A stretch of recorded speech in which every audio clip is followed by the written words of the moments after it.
Bonjour à tous et bienvenue sur Nyon Région Télévision pour une nouvelle émission remplie de sport comme d'habitude. Cette semaine, ce sera une émission spéciale hockey sur glace avec une toute petite pause football avec la match de reprise du Stade Nyonnais face à Neuchâtel-Xamax. Et pour notre page hockey, on va commencer avec le Star Forward, Stéphane Pache et Grégory Smith. Salut messieurs. Salut. Vous êtes respectivement président et capitaine de l'équipe. Stéphane, hier vous avez fini le tour de championnat, c'était contre Valais-Chablais. Comment est-ce qu'on analyse cette première partie de saison? Si on doit la résumer en un mot, je dirais compliqué, voire très compliqué. C'est vrai qu'avec, on a fait un petit peu la une de tous les médias locaux cette saison, mais en fin de compte, avec des blessures, tout ce qui s'est passé, c'est clair que c'était une saison difficile à gérer. On est content que le championnat régulier arrive au terme pour pour sauver notre saison en misant tout sur cette dernière partie des six derniers matchs. Les 6 derniers matchs, ce sera les play-outs, on en reparlera. Greg, comment est-ce que tu analyses cette première partie de saison? 9 victoires en 32 matchs, une saison très contrastée.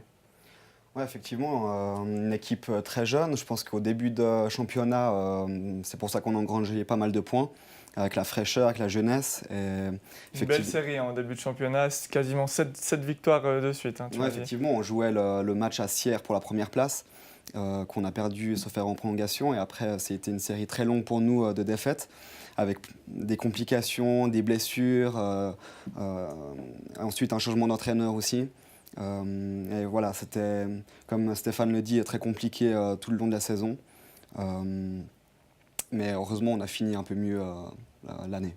Oui, quand on parle de saison compliquée, c'était une période avec 14-15 défaites consécutives. Et puis il y a eu ce changement d'entraîneur avec l'arrivée de Stéphane Barin à la tête de l'équipe. Il a fait du bien quand même.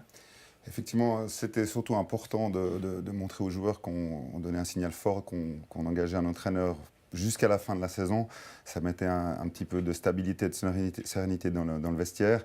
Je crois que les joueurs ont tout de suite ressenti un petit peu ce nouveau climat. Et puis, on a tout de suite vu que ça a pu apporter des effets directs sur l'équipe. Et dès le premier match de Stéphane à la tête de l'équipe, on a des images de ce match. C'était contre Sierre à nouveau, qui était premier du classement. Vous avez réalisé un très beau match avec une défaite aux prolongations. Et il y avait 3-3 à la fin du troisième tiers. Ouais, effectivement, je pense que cette saison, on est capable de gagner contre tout le monde. On l'a montré, même contre les grosses équipes, on a tenu nos matchs. Donc voilà, on est capable de gagner contre tout le monde. Et c'est ce qu'il faut qu'on retrouve pendant les play-outs. Je pense qu'il y a tout le monde qui est quand même confiant. Maintenant, c'est à nous de sortir les gros matchs, malgré les hauts et les bas cette saison. Mais voilà, maintenant, il faut faire le vide et puis se concentrer sur la suite. Il a amené un vent nouveau, Stéphane Barin, dans cette équipe. Il a su trouver les mots pour donner confiance à l'équipe. Oui, alors je pense, oui, les mots, il a réussi surtout à rassurer les jeunes, peut-être moins de pression sur les jeunes qui viennent nous aider régulièrement, et puis donner un rôle aussi aux joueurs cadres de l'équipe pour vraiment encadrer ces jeunes. Donc ça, je pense que c'est vraiment le travail principal de Stéphane, parce que c'est clair, au niveau des entraînements, c'était un petit peu plus compliqué, mais je dirais ça, c'est vraiment son travail principal qu'il a pu mettre en place jusqu'à maintenant. Et vous êtes arrivé à atteindre 28 points. On sait que les points, c'est important parce que vous les gardez pendant les play-outs. Il y a eu encore un tout dernier match, c'était hier, vous rentrez place du match, contre le HC Valais-Chablais.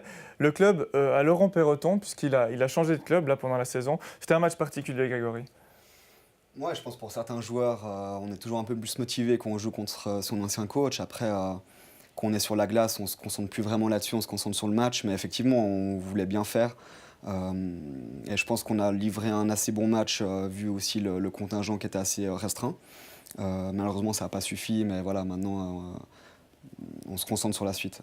C'était un match particulier pour toi aussi, Stéphane, que vous avez su quand même passablement bien gérer, parce qu'on sait que Valais-Chablais est quand même 3e du championnat, qui ont des objectifs très élevés. Et une défaite 4-0, ça va encore contre l'équipe à Laurent. Je pense, sans pas du résultat, le but, c'était vraiment On a aussi préservé des joueurs blessés pour qu'on puisse vraiment avoir le contingent complet pour les play-outs. Le but de ce match, c'était vraiment pas que l'équipe s'effondre comme à Woodville, et puis qu'on travaille. On a pu vraiment, je pense défensivement, on a fait une très belle prestation. C'est ça sur lequel les joueurs doivent travailler. Après, les matchs de play-off, les play-outs sera complètement différent puisque ce sera un autre contexte, contre des équipes qui doivent aussi se sauver. Donc on revient dans une dynamique différente de match. Là, on jouait contre les deux derniers matchs contre Woodville, les deuxièmes, et Martigny, les deuxièmes. Donc c'est des matchs complètement différents. C'est un nouveau championnat qui commence, Greg. Il y aura 6 matchs. Vous êtes actuellement 11e du classement. Et puis, c'est très serré. Entre la 10 et 12e place, on a juste le 9e qui, en théorie, est pratiquement sauvé. Le dernier est relégué. L'objectif, c'est pas arriver à cette place de dernier. Ouais, effectivement, je crois qu'on va tout faire pour se sauver. On a un petit noyau, mais très solidaire. On a montré vraiment, malgré tout ce qui s'est passé, on s'est toujours battu sur la glace. Et on a vraiment envie de se sauver sur la glace. Là, comme tu viens de dire, c'est très serré au niveau du classement. 6 matchs, ça paraît peu, mais c'est beaucoup en même temps. Donc chaque match est important. Et on va tout faire pour vraiment se sauver. Stéphane, il y a Coire qui est 4 points derrière vous. Il y a Dudingen qui a 2 points d'avance. Il y a tout qui peut jouer sur 2 matchs. Effectivement, je crois qu'on va aussi prendre un match après l'autre, mais effectivement, je pense que vu les points, ça va se jouer sur les 3 dernières équipes, puisque Seven, si je fais un petit calcul rapide, je crois qu'ils doivent faire que 2 points sur 18 points en jeu, donc on peut vraiment les écarter. Et il faudrait que Coire gagne tous ces matchs. Voilà, donc maintenant, ça va se jouer entre les 3.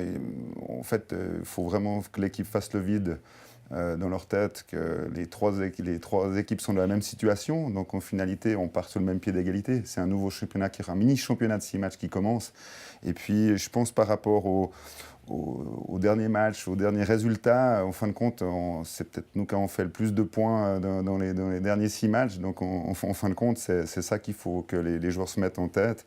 Et puis qu'on puisse préparer de cette manière-là pour avoir un esprit conquérant et qu'on se sauve le plus rapidement possible. Donc, si je comprends bien, Grégory, vous êtes confiant avant d'aborder ces derniers matchs hyper importants. Ouais, je crois qu'on a gagné contre toutes ces équipes, donc on sait qu'on peut le faire. Maintenant, il faut le faire. Mais oui, on est confiant, on est prêt, on se réjouit ici que ça se passe, parce que c'était quand même long cette saison. L'effectif est suffisant pour encore ces 6 derniers matchs? Alors, normalement, oui. Normalement, on devrait quand même finir comme en début d'année. Là, on a gagné des matchs, donc normalement, ça devrait bien se passer. Hein. Et espérer justement pouvoir faire ces 6 matchs avec 3 blocs, ce qui serait le mieux physiquement, parce qu'on sait qu'à 2, c'est quand même très, très court. Finalement, Stéphane, l'avenir du Star Forward se présente plutôt bien, contrairement à ce que certains auraient pu penser. On parlait vraiment du Star Forward comme une équipe qui est en train de couler, tout ça. Mais en fait, si je comprends bien, c'est pas si dramatique que ça. Ça sera dramatique ou embêtant, mais ça reste la vie du sport si on est relégué. Maintenant, il y a 4 équipes qui sont dans la même situation que nous. C'est un tiers des équipes de départ. Donc voilà, maintenant, nous, on fait tout pour que cette saison qui est mal partie dès le départ puisse se finir correctement, pour qu'on puisse travailler sur des meilleures bases l'année prochaine. Et puis, continuer notre projet de formation tel qu'on l'avait souhaité avec le Lausanne Hockey Club. Voilà, faites tout ce qu'on vous souhaite, que l'équipe garde cette place en MySport pour mieux recommencer la saison prochaine. Merci beaucoup et bonne chance pour les play-outs. Merci beaucoup. On va faire une petite pause football avec le Stade Lyonnais qui se déplaçait à Neuchâtel-Xamax pour son premier match de préparation. Neuchâtel-Xamax, équipe de Super League. Le Stade Lyonnais a perdu 3-1 mais a montré quelques signes encourageants. Ibrahim, c'était le match de reprise pour le Stade Lyonnais aujourd'hui. Après 2 semaines d'entraînement, on affronte Xamax qui lui reprend le championnat dans une semaine. J'imagine que l'objectif, c'était pas la victoire. Hein. Non, après...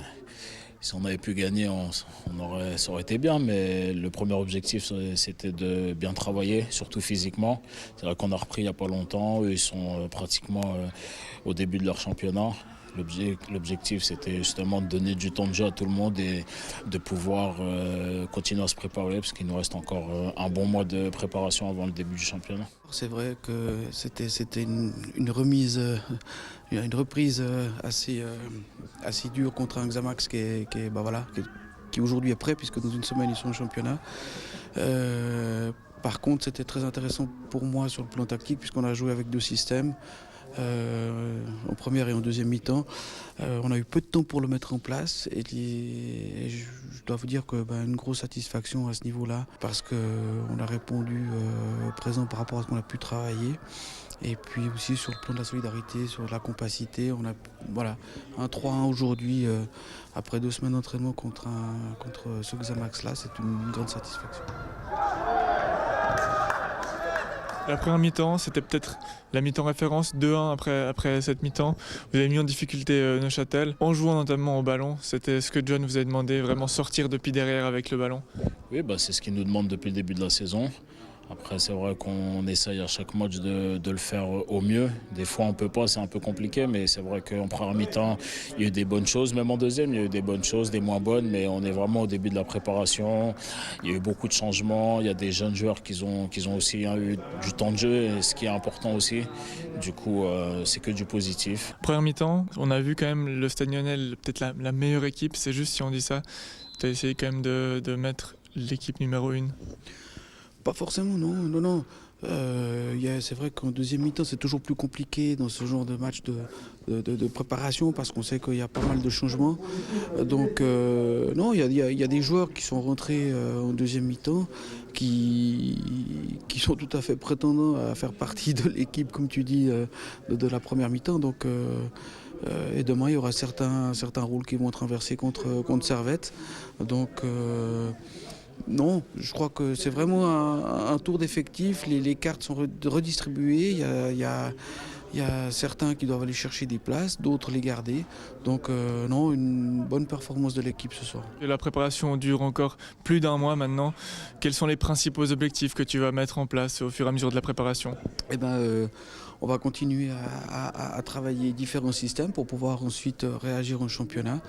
On va travailler de façon spécifique au poste, et puis trouver une cohésion pour avoir une lecture du jeu commune. Tout ça pour essayer de rattraper Stade Lausanne-Ouchy qui est premier avec un joli petit matelas d'avance. Mais on sait que dans le foot, tout est possible. Et puis ce deuxième tour, l'objectif c'est quand même de venir chercher cette première place. Nous, on n'a qu'un objectif, effectivement. Maintenant, c'est de jouer les matchs à fond, d'essayer de gagner tous les matchs. On sait que ça va être difficile, on sait qu'on n'a pas tous les paramètres entre nos mains, mais on n'a pas de questions à se poser. En Suisse, on va dire, ce qui est un peu bizarre et bien à la fois, c'est que c'est comme un deuxième championnat qui va débuter début mars. Et voilà, on va prendre des matchs les uns après les autres et on espère avoir une bonne surprise au bout.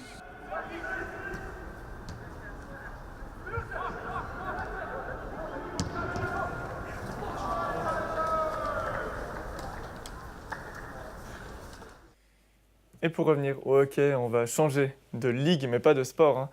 C'est de la 3e ligue. Le HC Nyon a joué son championnat. Il reste encore un match. Daniel et Tim, bienvenue sur le plateau.